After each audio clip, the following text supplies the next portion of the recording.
Hello everyone. Welcome back to Guide Pro. In this video, I will show you how to fix the page isn't working error in Google Chrome. If a website is not loading or keeps showing the page isn't working message, these steps may help fix the problem. So let's get started. First, open Google Chrome. Click on the three dots at the top right corner.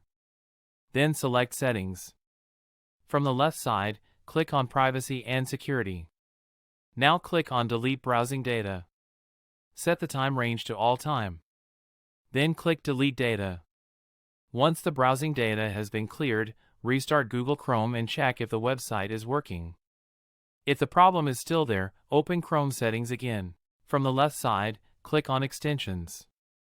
Turn off all installed extensions.